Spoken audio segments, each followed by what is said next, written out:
e aos domingos pela manhã. Vamos abrir a palavra de Deus e nós vamos continuar na temática que temos falado sobre o poder da palavra. A palavra tem poder e a tua palavra, prestem bem atenção nisto, a tua palavra tem poder para matar e para dar vida. Diga isso para a pessoa que está do teu lado. Diga aí, a tua palavra tem poder para matar e para dar vida. Entenda isto. Já falei muito sobre esta temática e fazendo aqui uma pequena recapitulação do que já dissemos. Desde o livro de Gênesis, no capítulo 1, nós vemos o poder da palavra. Porque a Bíblia nos informa que Deus dizia e as coisas aconteciam. Lá em Gênesis, no capítulo 1, no princípio criou Deus os céus e a terra. Esse termo no princípio, ele é muito mal entendido. Porque muitas pessoas são ensinadas e aprendem que é o início de todas as coisas. De certa forma o é. Mas esse texto, analisando no seu original hebraico, Bereshit bara Elohim, o que de fato está dito ali, não é bem no princípio, mas o princípio criou. Faz diferença ou não? O princípio criou. Então, esta é uma referência a Jesus Cristo, porque o apóstolo Paulo vai confirmar isto na sua carta aos Efésios. Ele é a origem de tudo, Jesus. E em João, no capítulo 1, também vai confirmar isto. O apóstolo João escreve no capítulo 1: no princípio era o verbo estava com Deus e o verbo era Deus. No grego é na rekairologos, kairologos proston theon. No princípio Deus existia, Deus era a palavra se fez carne e habitou entre nós. Faz sentido para você? É por esta razão que Deus dizia e as coisas aconteciam. Porque no princípio, ou o princípio, era a palavra. E a palavra se fez carne e habitou entre nós. E vimos a sua glória, como a glória do unigênito do Pai, cheio de graça e de verdade. Então, o que a palavra de Deus quer nos ensinar é que há poder na palavra. Por isso Deus dizia, as coisas aconteciam, e a palavra se fez carne e habitou entre nós. E aí nós vamos ver lá em Hebreus, no capítulo 1, quando o escritor sagrado diz que, havendo Deus antigamente falado de muitas maneiras aos pais pelos profetas, nestes últimos tempos nos falou através do Filho. Filho. Então Deus falou de muitas maneiras no passado. Falou através de anjos, falou através de profetas, através dos patriarcas, mas nesses últimos tempos, Ele nos fala através do Filho, e o Filho é a palavra que se fez carne. E quando Deus cria o ser humano, Deus cria a sua imagem e semelhança, de maneira tal que Deus sopra no ser humano dele mesmo. Porque Deus, ele não tem partes separadas dele. Ele não tem amor, ele é amor. Ele não tem misericórdia, ele é misericordioso. Então Deus é Espírito, e Ele soprou em nós dele mesmo, porque soprou do seu Espírito. É por esta razão que quando Jesus encontra-se com Nicodemos, no capítulo 3 de João está registrado. Jesus diz para Nicodemos: Nicodemos, o vento sopra onde quer, ouve-se a sua voz, mas ninguém sabe de onde vem nem para onde vai. Assim é todo aquele que é nascido do Espírito. Eu posso ouvir um amém? Amém? Aliás, pastora Verônica,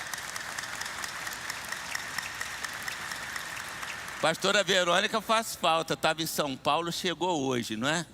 Me ajuda a puxar as palmas aí, porque esse povo aqui parece que é fraco na palma, tá bom? Seja bem-vinda. O vento sopra onde quer, ouve-se a sua voz, mas ninguém ouve ou sabe de onde vem, nem para onde vai. Assim é todo aquele que é nascido do Espírito. Você que é um crente, uma crente em Jesus, você é nascida e nascido do Espírito, porque o Espírito Santo habita em você. Então, quando você fala, como eu estou falando para você aqui agora, eu estou sendo apenas o porta-voz, aquele que permite ao Espírito Santo se expressar, de tal maneira que você ouve a tonalidade da voz do pastor Aloísio, mas quem está falando contigo é o Espírito Santo de Deus. E nós temos que ter esta compreensão: Deus fala através de nós pelo seu Espírito.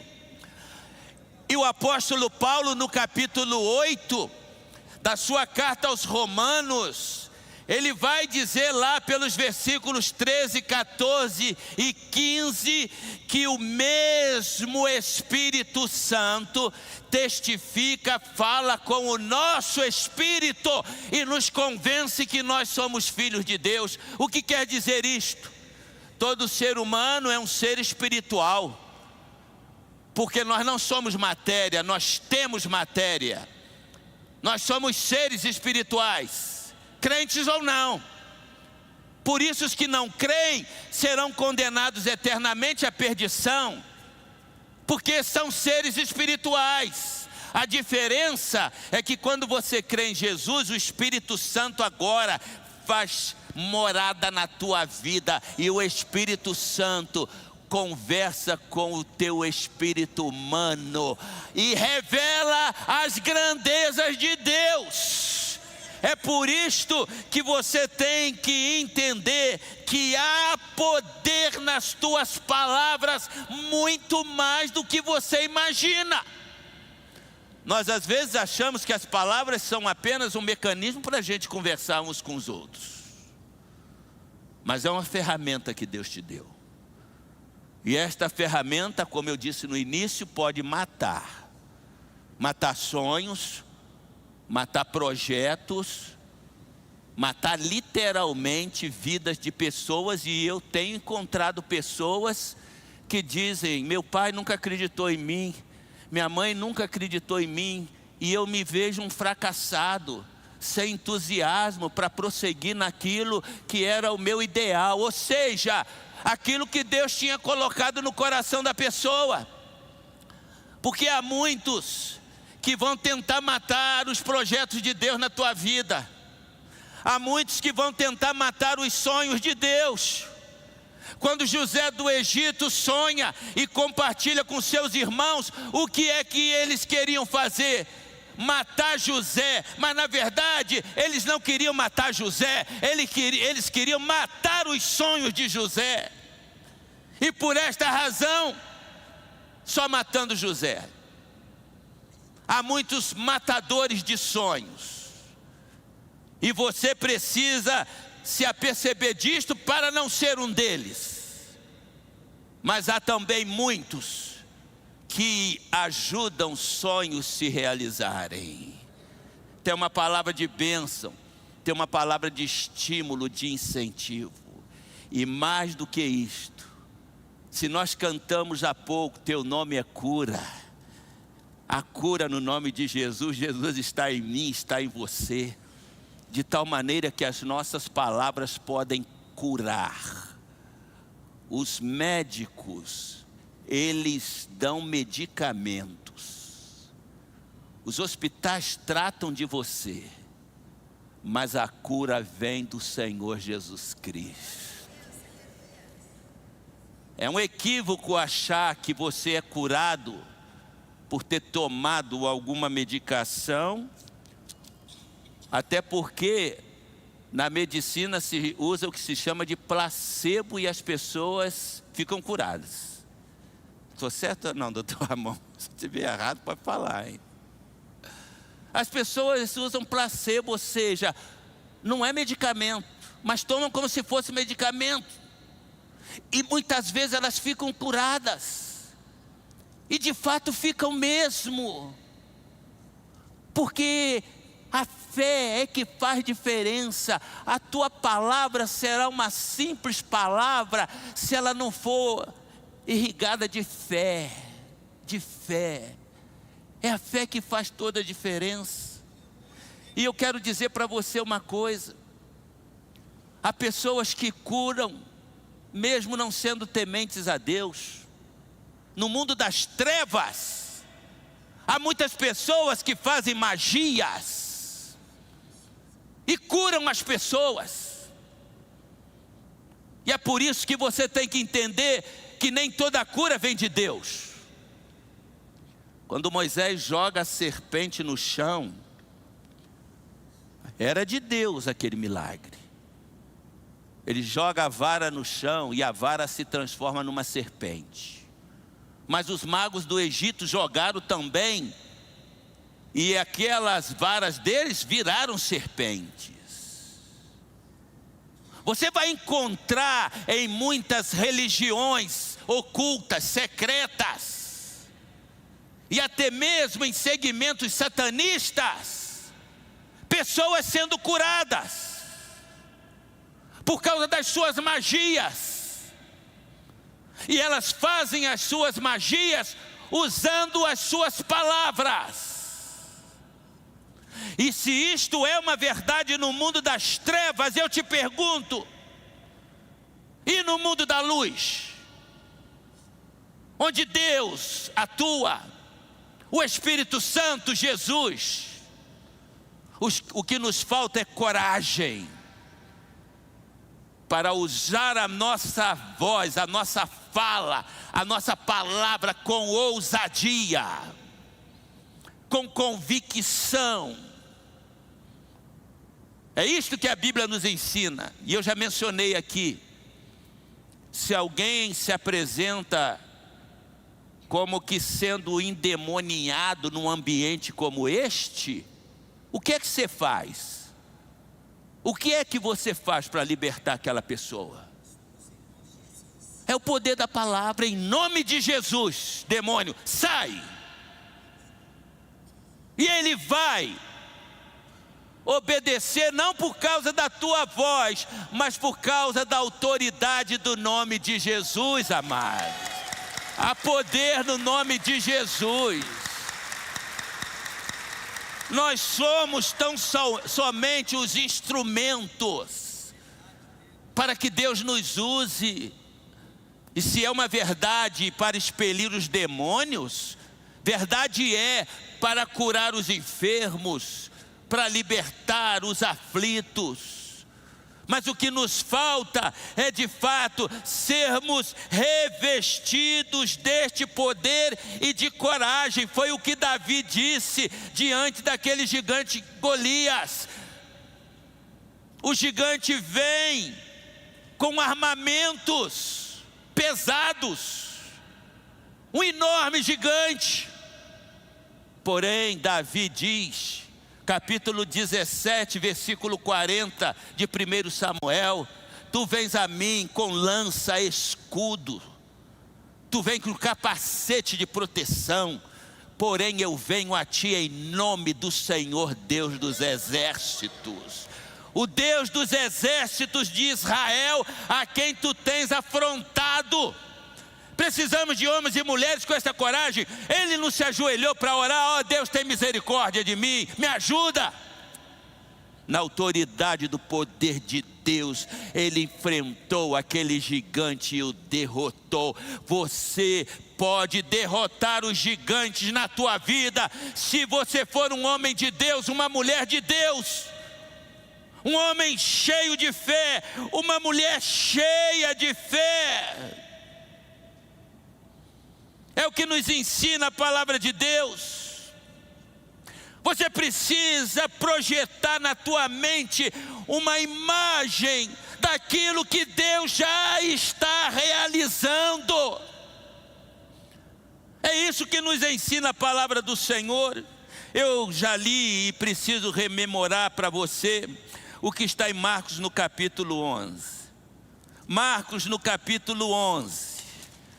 Se puder abrir a sua Bíblia, em Marcos, no capítulo 11, é aquela história conhecida da figueira, mas eu quero apenas retratar com você esta parte que eu não o fiz na última mensagem. Em Marcos, no capítulo 11, vocês conhecem a história. Jesus passa com fome, vai na figueira, não havia fruto na figueira, ele amaldiçoa a figueira. Mas o interessante está no fato de que o texto sagrado diz assim, no versículo 14, Marcos 11, 14: então lhe disse: ninguém mais coma o seu fruto. E os seus discípulos ouviram-no dizer isso. E os seus discípulos ouviram Jesus dar aquela sentença de morte. Você está entendendo que a palavra pode dar uma sentença de morte e uma sentença de vida? Jesus disse: nunca mais coma alguém fruto de ti. Os seus discípulos ouviram isto porque eles eram tão fracos na fé como nós. E Jesus queria lhe dar uma lição. E eles continuam a viagem para Jerusalém. Eles voltam no dia seguinte e diz-nos o texto da palavra de Deus aqui no capítulo 11, a partir do versículo 20. Olha o que diz a palavra do Senhor: de manhã, ao passar, eles estão voltando, no outro dia de manhã, ao passar, viram a figueira seca desde as raízes. Pedro, lembrando-se, disse a Jesus: mestre, vê, a figueira que amaldiçoaste secou. Ele fica surpreso com o poder da palavra de Jesus. Mestre, olha, a figueira secou de fato. Respondeu Jesus: tenham fé em Deus, tenham fé em Deus. Eu lhes asseguro que se alguém disser a este monte: levante-se, atire-se no mar, e não duvidar em seu coração, mas crê que acontecerá. Se não duvidar e crer que acontecerá o que diz, assim lhe será feito. Portanto, eu lhes digo: tudo que vocês pedirem em oração, creiam que já o receberam. Tudo que vocês pedirem em oração, e oração são frases que a gente diz para Deus. Tudo que vocês disserem para Deus, pedirem crendo, com fé, creiam que já o receberam. Você tem que projetar uma imagem de que aquilo que você está pedindo, você está sem filho, quer ter um filho, você tem que projetar a imagem do teu filho nascendo, e isto é fé. Você está doente e está com um problema sério de saúde, você tem que pedir e determinar a cura e fazer uma imagem como se você não tivesse nenhum problema de saúde. Amém ou não, amados? É a Bíblia que nos ensina isto. É a Bíblia que nos ensina isto.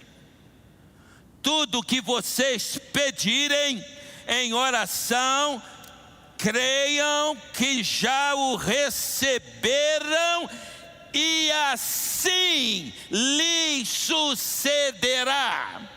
Ou é uma verdade, ou a Bíblia está falando de uma mentira. O problema não está com a Bíblia, o problema está em nós. Porque o restante do versículo vai nos dar um conselho. E o conselho às vezes parece ser meio amargo para muitos.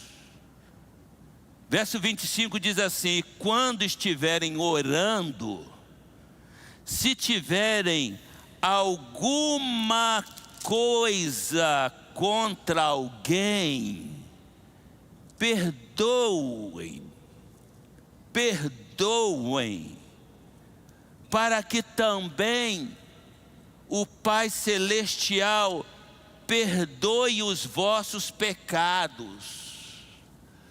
Porque se vocês não perdoarem, também o seu Pai que está nos céus não perdoará os seus pecados. Você tem alguma coisa contra alguém? Ressentimentos, mágoas? Perdoe.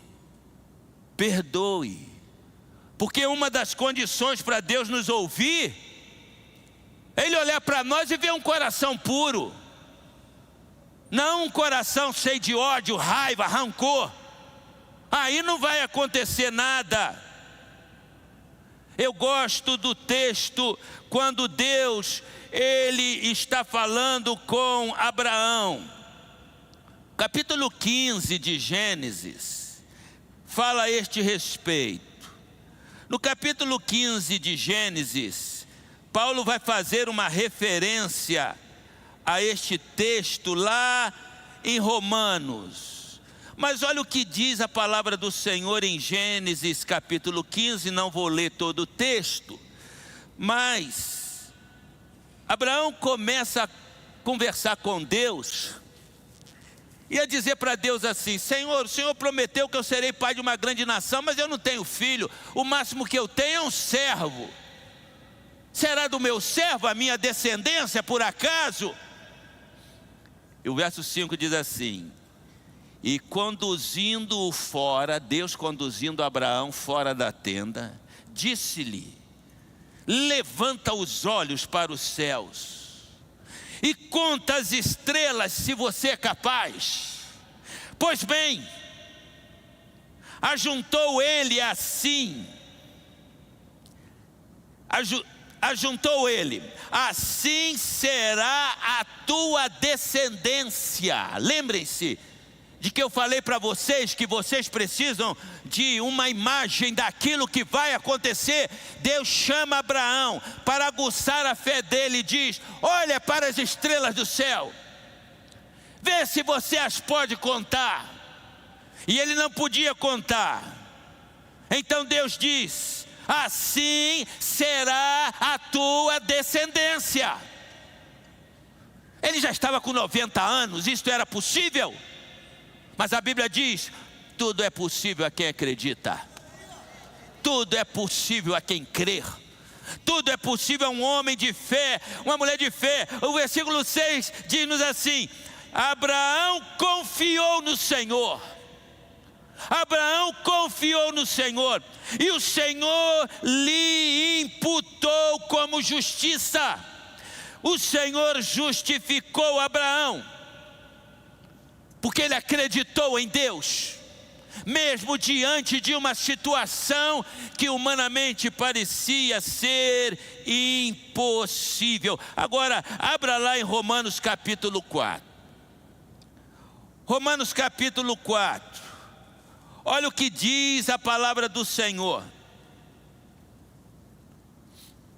Essa história do capítulo 4 de Romanos é referente a Abraão. Versículo 17. Como está escrito: por pai de muitas nações te constituí. Por pai de muitas nações te constituí.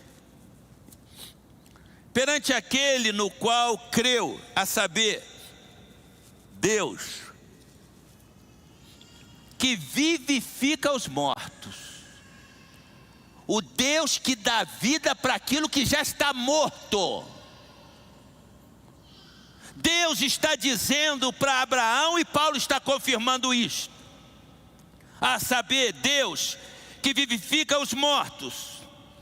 Agora preste atenção nessa parte final do versículo. E chama as coisas que não são como se fossem. Deus chama as coisas que não são como se fossem. Haja luz e houve luz. Deus pode trazer para a tua vida aquilo que ainda é inimaginável, aos olhos humanos impossível, mas Deus pode trazer a existência, porque Ele é Deus, e só Deus faz isso. Só Deus. Há poder nas suas palavras. Agora, o verso 18 de Romanos 4 vai dizer: o qual, olha bem, o qual Abraão, em esperança, creu contra a esperança. Em esperança, ou seja, Abraão está esperando, mas ele está crendo numa esperança que não tem a possibilidade de vir a acontecer. Contra a esperança, ele creu em esperança. Ele esperou, ele não duvidou, a qual, em esperança, creu contra a esperança, para que se tornasse pai de muitas nações, conforme o que lhe fora dito: assim será a tua descendência. E sem se enfraquecer na fé,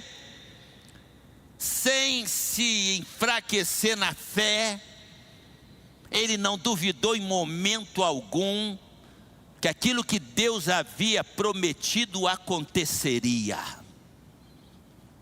Ele continuou caminhando na fé, na certeza: Deus vai me dar um filho, e através deste filho, Ele vai me dar milhares e milhares. Foi o que Deus havia prometido a ele.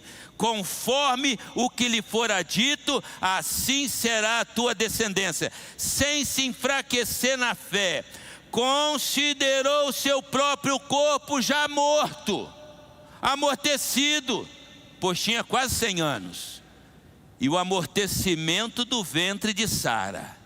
Contudo, à vista da promessa de Deus, não vacilou por incredulidade, antes foi fortalecido na fé, dando glória a Deus. Ele já glorificava a Deus por aquilo que ele tinha recebido sem ter recebido. Será esta a qualidade de fé que nós temos nos dias de hoje? Você precisa acreditar e formar uma imagem daquilo que você está buscando. Se eu disser para você, se eu colocar um nome aqui, cachorro, gato. Você não vai pensar nas palavras, você vai pensar no animal, porque você já conhece. Você projetou uma imagem, carro, cavalo. Você viu um cavalo, você viu um carro na sua memória. Caminhar pela fé é isto. É viver uma vida pura. Lá em Gênesis capítulo 17, versículo 1, Abraão continua cogitando com Deus. E no capítulo 17 Deus diz assim: eu sou El Shaddai. Eu sou o Todo-Poderoso. Eu sou aquele que te supre. El Shaddai significa isto: aquele que te supre. Deus diz para ele simplesmente: anda na minha presença. Está vendo o segredo? Anda na minha presença. Nos dias de hoje, os cristãos estão com um pé na igreja e outro pé no mundo. Estão priorizando as suas coisas. Se sobrar um tempo, você dá para Deus. Já viram pessoas que dizem: eu não tenho tempo porque eu estou estudando, não tenho tempo porque eu estou trabalhando, não tenho tempo porque eu tenho que fazer o meu lazer, não tenho tempo porque eu estou muito cansado, não tenho tempo, então Deus não tem tempo para você. Porque Deus prioriza aqueles que o priorizam. Anda na minha presença, foi o que ele disse para Abraão. Abraão deixou tudo para trás e decidiu andar na presença de Deus. Tão somente isto, ele procurou andar na presença de Deus. Eu quero terminar, mas ainda vou lhe mostrar o que está em Lucas no capítulo 17. Lucas no capítulo 17, se você tem acesso à Bíblia.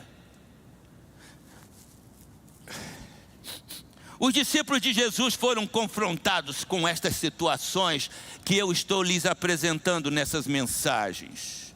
E por esta razão, eles também se dirigem a Jesus. E veja que a temática de Jesus no capítulo 17 é exatamente a mesma. E os discípulos, eles ficam atordoados. E o versículo 5 vai dizer assim: os apóstolos disseram ao Senhor: aumenta a nossa fé. Aumenta a nossa fé, já que o negócio é este, aumenta a nossa fé. Como se fé fosse medida aquilo, 100 gramas, 200 gramas, 300 gramas, 1 quilo de fé. Aí Jesus diz uma palavra aqui que eu acredito que a maioria dos pregadores, pelo menos que eu já ouvi, não tem entendimento do que Jesus está dizendo. Ele respondeu: se vocês tiverem fé do tamanho de um grão de semente de mostarda, poderão dizer a esta moreira: arranca-te, plante-se no mar, e lhes obedecerá.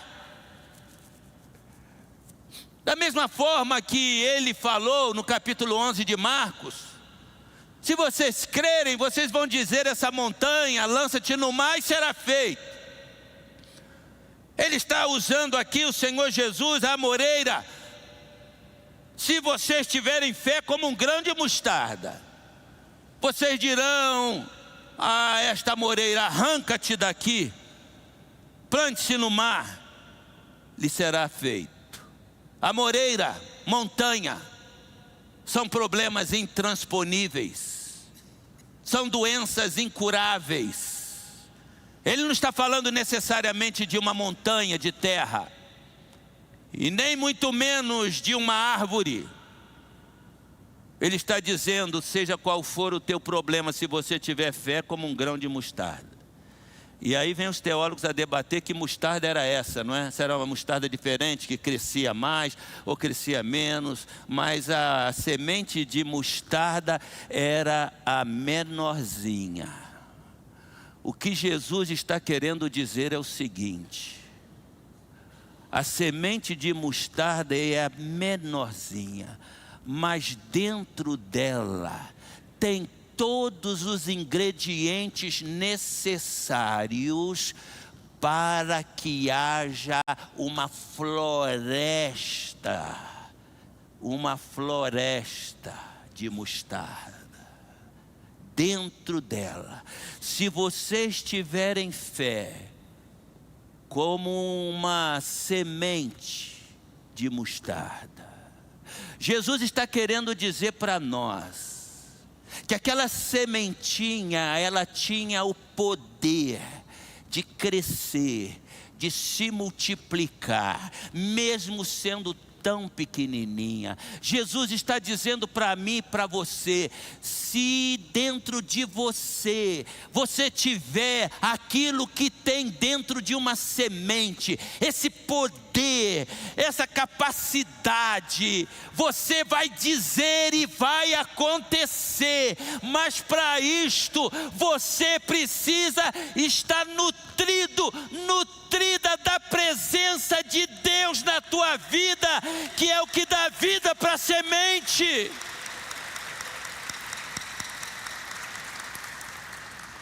A semente precisa ser plantada, mas quem vai fazê-la desabrochar e crescer é o Todo-Poderoso. É Ele que vai fazer essa sementinha na tua vida crescer. É por isto, meus amados, que nós temos que tomar uma atitude. Nós aprendemos a ser religiosos, a pouca vida com Deus, a pouca busca, a pouca crença de fato. As pessoas se limitam a ir ao templo. E eu garanto que no decorrer da semana você já não vai se lembrar do que eu falei aqui, se você não for assistir nas redes sociais. E a maioria não vai assistir. O diabo vai tirar da tua mente. E não vai mudar nada na tua vida. Tua vida tem que estar na presença de Deus. Acredite nisso. Jesus está dizendo para os seus discípulos: se vocês tiverem em vocês todos esses ingredientes para desabrochar, Deus vai usar a tua vida e você vai ser uma labareda de fogo nas mãos do Senhor. Você vai colocar a tua mão e vai abençoar. Você vai colocar a tua mão e vai curar. Você vai colocar a tua mão e os poderes das trevas se baterão em retirada, porque o poder de Deus estará na tua vida. É isto que nós precisamos entender. E muito mais, que vou deixar para a próxima mensagem, porque ainda temos a celebração da ceia. Mas que Deus possa falar ao teu coração. Toma uma decisão, nada muda enquanto nada muda. Se você não tomar uma decisão de mudar, não vai mudar nada. Mas se você quiser ser um instrumento de bênção nas mãos de Deus, você precisa tomar uma atitude, porque os textos que eu tenho usado são claros. Você vai falar e vai acontecer, porque não será você, mas será a voz de Deus através de você. Milagres vão acontecer e as pessoas vão glorificar o nome de Jesus. Eu creio assim, eu creio nisto. E se Deus tem brotado no teu coração algum desejo, algum projeto, algum sonho, acredite, transforme aquilo numa realidade na tua mente, não duvide, e Deus vai te surpreender como surpreendeu Abraão quase aos 100 anos de idade, porque para Deus nada é impossível, nada é impossível. Que Deus nos abençoe, amém? Amém, amém.